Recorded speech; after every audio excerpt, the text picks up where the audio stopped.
Welcome, in front of me I have HiSense LED TV, and today I'll show you how you can change the language. So it's very simple. You have to grab your remote control and then tap on the menu. Next you have to use the right arrow and move it 5 times with it. There you have to go to the language, click OK to enter, and here you can pick one of the language. So for example, if you want to change it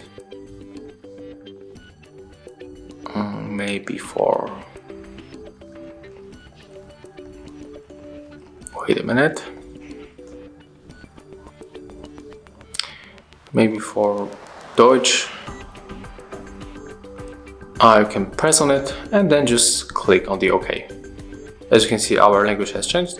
If you want to change it back, just click OK on your remote control and then pick another language. Just like that. And that's it. So if you find this video helpful, remember to leave a like, comment and subscribe to our channel.